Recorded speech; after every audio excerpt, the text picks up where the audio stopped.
Thanks so much for joining us for Inverse Happy Hour. Really excited to have you. And I know today's a really big day for you because you just released a new graphic novel. Can you tell us a little bit about Fight Club 3 and what? Three. Fight Club 3 has got the whole backstory for Marla finally. Marla is going to be Oh yeah, than just a more than just a girl character. She's got the that's good. best It's about time. of all of them. She has got a better backstory than anybody in the book. That's Marla's awesome. really over. That's awesome. It's good to know. Does she get in on the action, or what can we expect? Give us like a taste. It is, yeah, it goes where no comic has ever gone before, which is a cliche, but I just don't want to give it away. Fair enough. Well, I'm sure people are really excited to check it out. Can you tell us how can people pick up Fight Club 3, especially at a time like this when we maybe can't go to a bookstore? You know, I am working with a bunch of independent bookstores, so they might want to contact their local independent bookstore because I'm putting together a whole bunch of stickers and stuff so that I can personalize these books for people. So places like the King's English in Salt Lake City, places like Tattered Cover in Denver, Changing Hands in Phoenix, Book People in Austin. So they might want to contact their local independent store, and chances are that store has got my number, and we can put together something personalized for them. Wow, So go through your store, give your store the business before you take other channels. But chances are I know your store and they know me, and we can get you something personalized, okay? Even now. that's great. That's really cool. So we got a few other questions. Let me ask you a few as people want to ask you stuff, and then we'll do a little reading. And if you're just tuning in, this is Inverse Happy Hour with Chuck Palahniuk, and we're taking some questions about Fight Club 3 and just Chuck in general. We do have one question which I think is funny from someone going by the name of Thunder Toast, and he wants to know how close do you think we are right now to a Project Mayhem style societal collapse?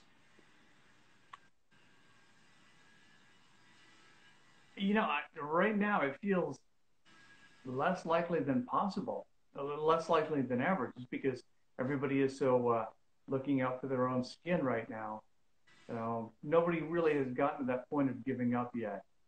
Uh, They're gonna have to be a lot crazier, and the weather is getting good. So, That's true. That'll stop everyone from anything. Someone just asked about the art behind you, which looks pretty cool. What's that painting right behind your, right next to your Uh, face? Chris Hargis is the artist. Chris Hargis, Chris Hargis is the artist through Charles Frolick Gallery. through a gallery. Cool, nice. So I wanted to ask, and maybe you've heard this one before. Obviously, Fight Club 2 was a departure because you made it a graphic novel. Why did you decide to stick with that medium? What is it about graphic novels that are good for storytelling, in your opinion? Um,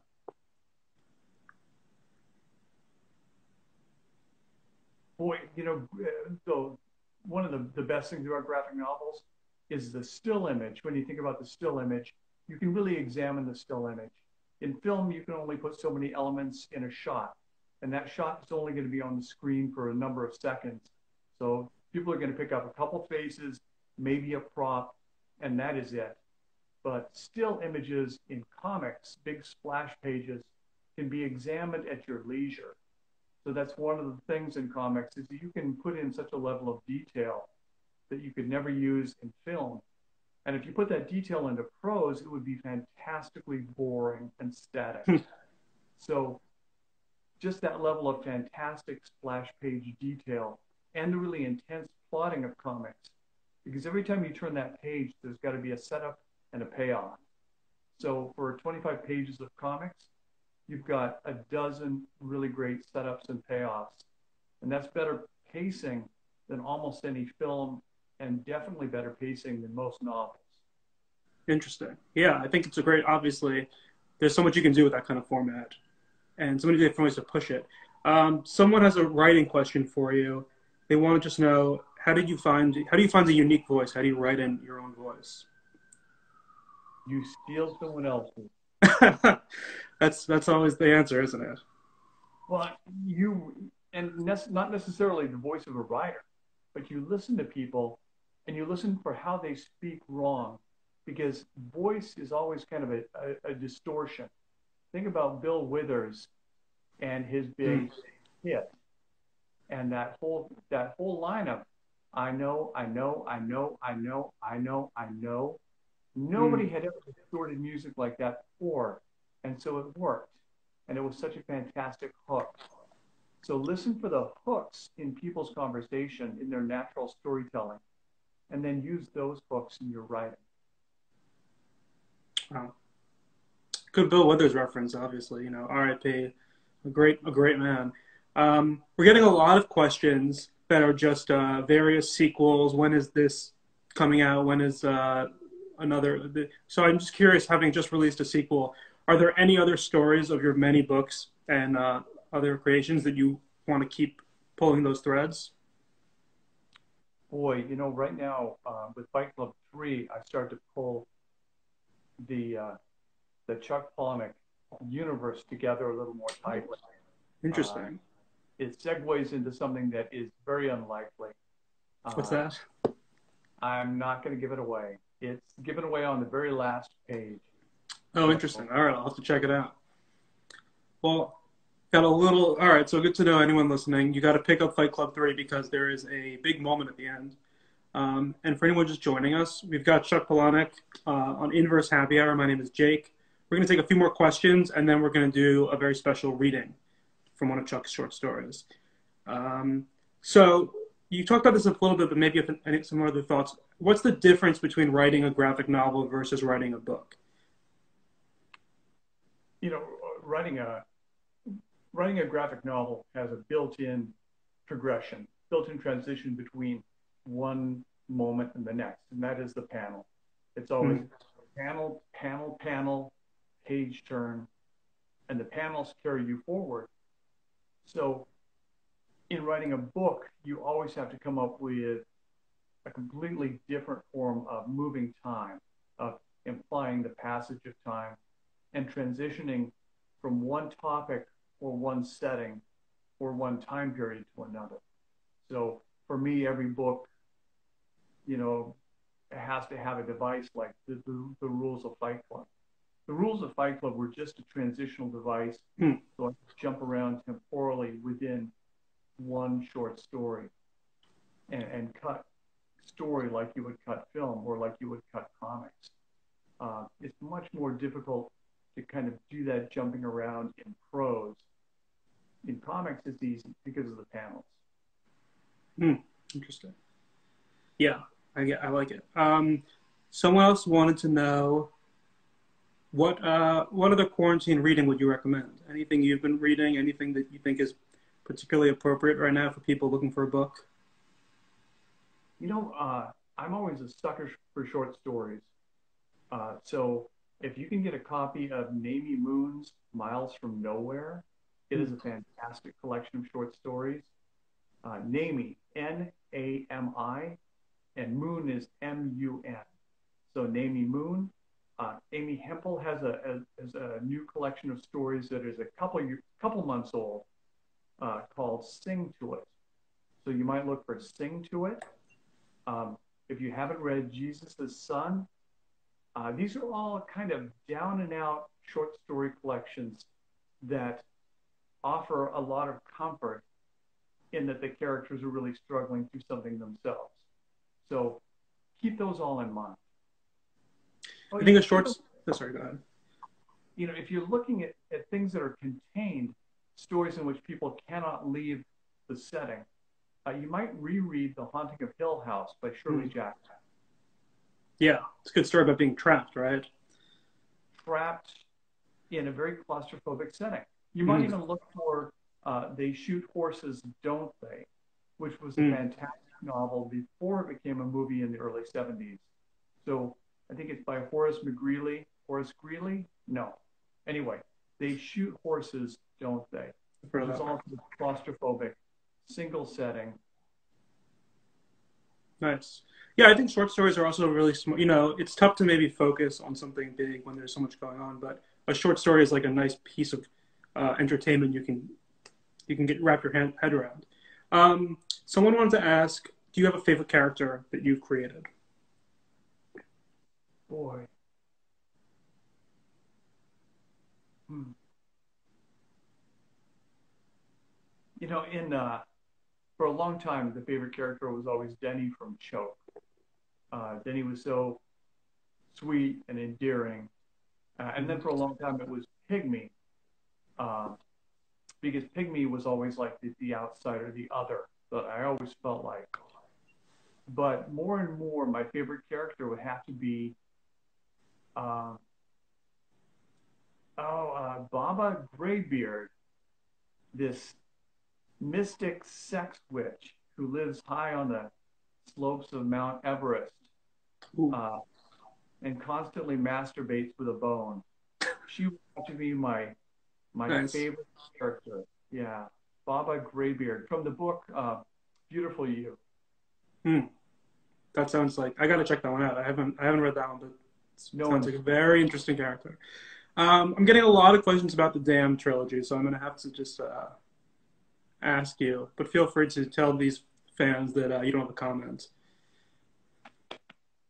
uh, you know, it's going to be completed, and I Mm-hmm. don't want to give anything away, Sure. but it's going to be completed, and you're going to see progress very soon. Oh, there you go. You heard it here on Inverse Happy Hour. All right, another question for Chuck Palahniuk, and then we'll go into reading. But someone says they watched your interview with Joe Rogan. Got a pet in the house? Who's this? Is that, what's your dog's name? Dog's name is Egg. Egg. Hey, Egg. Oh man, beautiful. So someone says they watched your interview with Joe Rogan, or they listened to it, and you said that for you, writing is a social experience. So, how are you writing now when it's not so easy to socialize?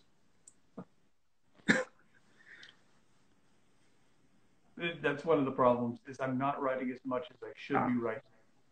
Um, I'm just keeping myself busy with a lot of ancillary things that have more to do with promotion than with mm, writing, and that's frustrating. yeah, Um, so uh, I will be getting back to writing, but I do meet with a workshop immediately after this on Tuesday nights, and we're doing that through Zoom right now. nice. That's good. All right. Well, I don't want to keep you. I know you've got plans tonight, and Egg looks like he's getting a little impatient. But I know you had something you wanted to read for us, so I'd love to just let you start that up and take. Yeah. So this is Chuck Palahniuk reading. Um, the story is called "The Facts of Life," The and fact, this is "The Facts of Life," and this is Inverse Happy Hours. Please take it away, Chuck. The Facts of Life by Chuck Palahniuk. Troy's father was determined to do better than his own father had. When his dad, Troy's granddad, had explained about the birds and the bees, he told it like it was a joke, asking, "What's the difference between anal sex and a microwave oven?" Troy's dad had been 6 years old at the time, the age that Troy was now. Troy's dad didn't know, so his own dad had said matter-of-factly, "A microwave doesn't brown your meat." That was it. The facts of life. So when Troy climbed into the car after school one afternoon and announced that the second graders were doing a module on unsafe sex, his dad recognized a teachable moment. The school hadn't even covered sex, and already they were telling kids what not to do. Nonetheless, Troy's dad knew what all politicians know. You don't answer the question you're asked. You answer the question you wish to be asked. And when it came to unsafe sex, Troy's dad had pretty much written that book. They were in the car, so that seemed as good a launching pad as any. They were driving home, so Troy's dad had to keep watch where he was going. He told Troy that sometimes when mommies and daddies love each other very, very much, they want to be alone. He said how, when they're only high schoolers, sometimes the only place to be alone is in a car, even if it's a Dodge Dart with sticky duct tape covering the rips in the vinyl upholstery. And even then, they need to buy tickets to a drive-in movie, something almost impossible to explain to a kid these days, except to say it's like a television set so big it could cover one whole wall of the building where Daddy works, even if the movie playing that week is The Getaway, starring Sally Struthers, which is almost beside the point because the only reason mommies and daddies go to drive-in theaters is to be alone. And when they're in high school, the urge to be alone together and to kiss and touch and torch a little weed and wrestle around like two freshly skinned porn stars on a bed of hot salt. Well, mommies and daddies in that situation, they'd buy tickets to watch paint dry if it guaranteed them a couple hours of being out from under everyone's thumb, even if what they have is a real, true, eternal love that older mommies and daddies have forgotten is even possible. Even then, a Dodge Dart isn't the best set of hookup wheels because some dipshit previous owner had replaced the front bench seat with 2 bucket seats, and the back seat offers only enough room to do it front to back, pitcher-catcher style, laying on their sides, not the best of positions, because the mommy says it always puts too much air inside of her. Even now, Troy's dad is watching the road and not seeing his kid's reaction, even when he says pitcher-catcher is the mommy's only position, because if she tried cowgirl even once, she'd be sitting up, bobbing up and down for everyone to see, her tits and her hair flopping until the whole drive-in would flash on their headlights, high-low, and honk and yell rodeo giddy-ups, until the story would be all over school. Even then, this daddy at the drive-in nominates that they try a little 69 to get their party started, even as he's describing them stripping off their clothes and wrestling around the back seat.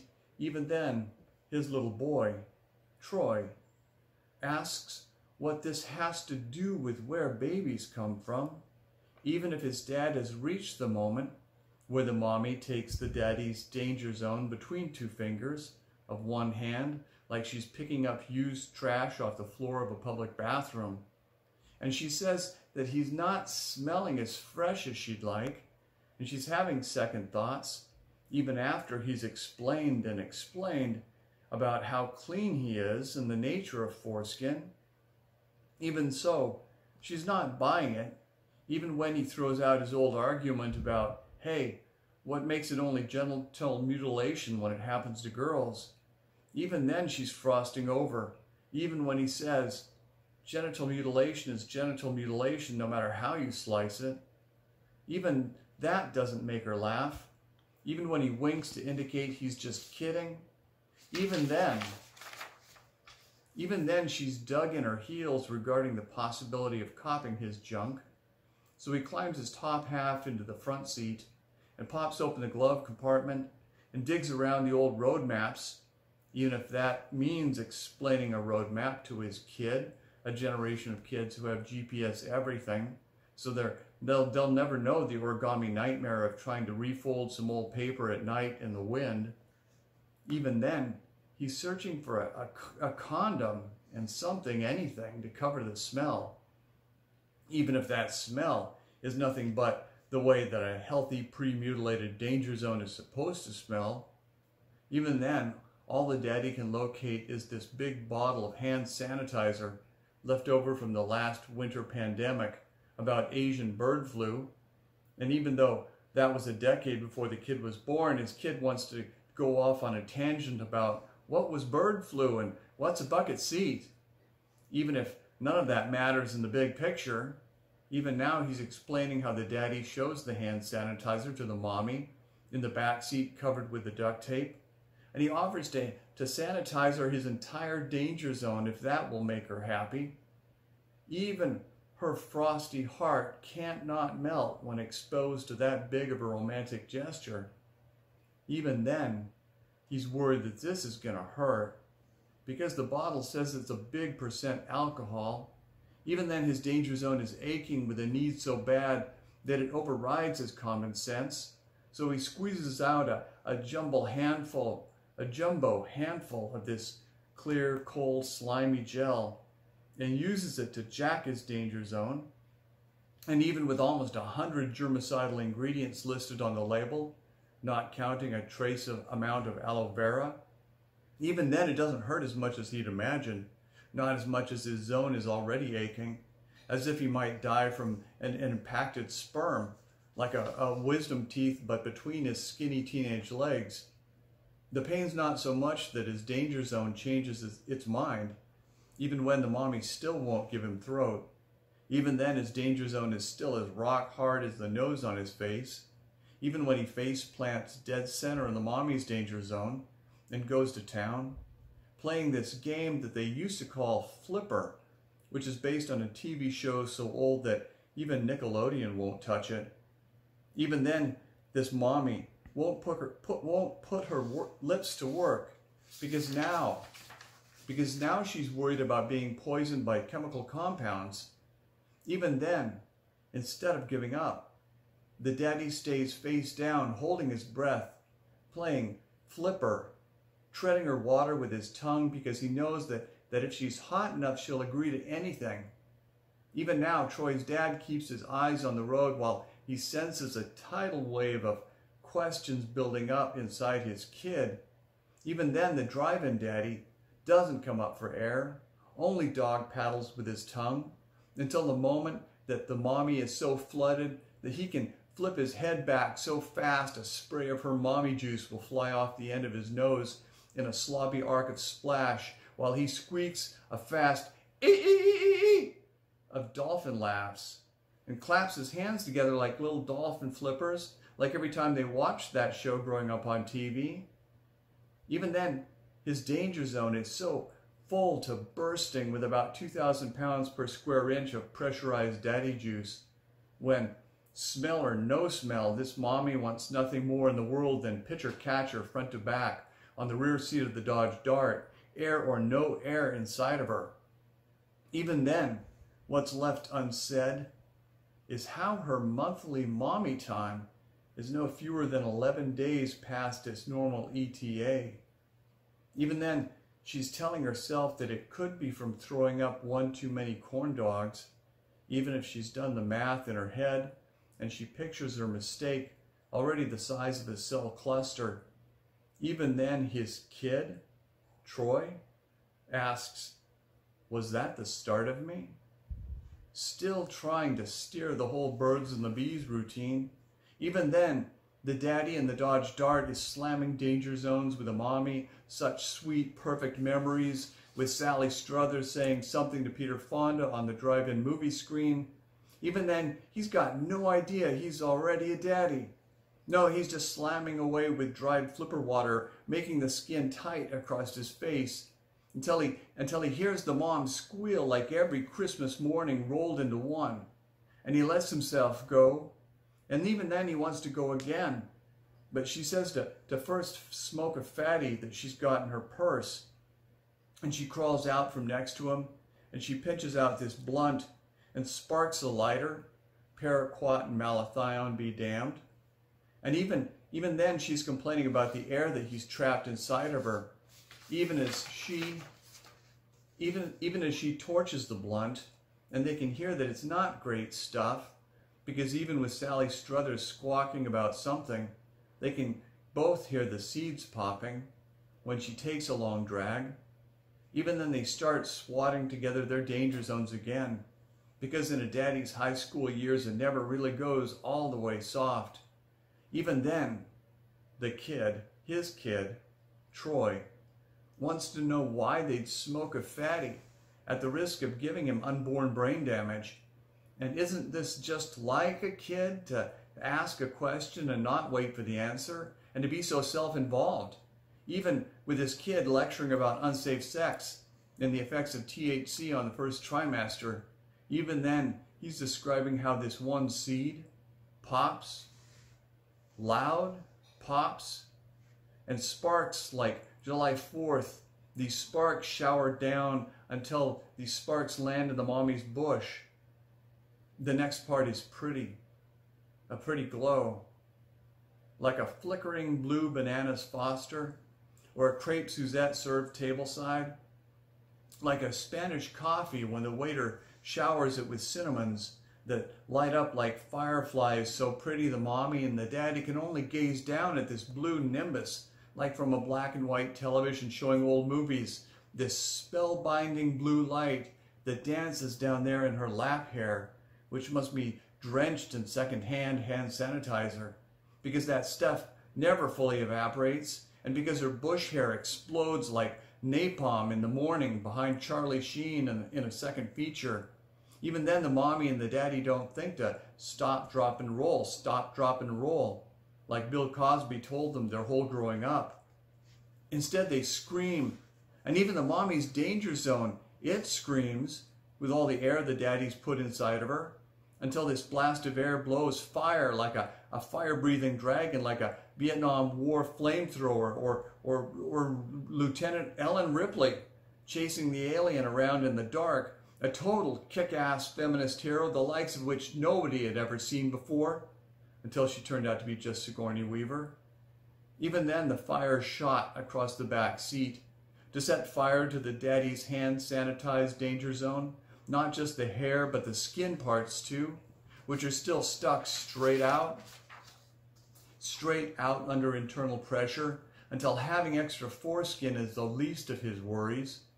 Even then, he's trying to do justice to how this looks, even if the expression on his kid's face, Troy's face, is abject horror.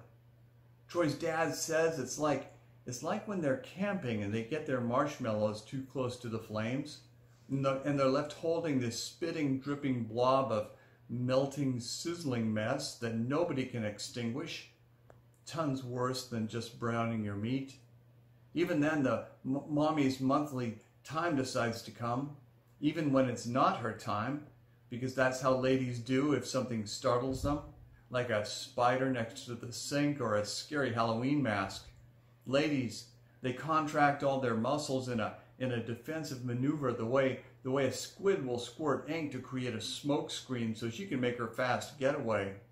The mommy, she gushes out this volcano of blood encircled by a ring of fire. And then even this doesn't help when the Dodge Dart interior ignites, making this like a fiery fire within a fire, like a fireplace inside a burning down house located in a subdivision of hell. Even then, the daddy is so close that when he's pulled out, he still spits his spermatozoa, only on fire from hand sanitizer, shooting pow, pow, pow, like tracer bullets, like July 4th. Even then, the mommy's not feeling this big rush of, whoo, not pregnant relief.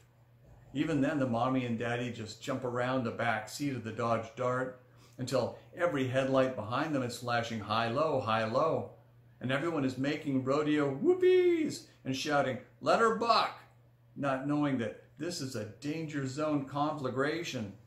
Not until the mommy tumbles out one back door of the Dodge and the daddy tumbles out the other back door. And even then, the idea of stop, drop, and roll is the last thing that comes to mind.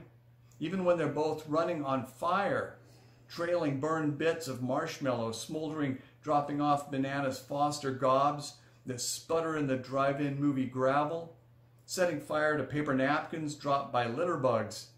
Even while they keep running to where the faces of Sally Struthers and Peter Fonda just keep kissing bigger and bigger. Even then, his kid's face, Troy's face, is one big question mark. Even then, Troy asks, "Is that where I came from?" By this point, they're home, parked in the driveway, where Troy's mom waves at them from the kitchen window, what's left of her.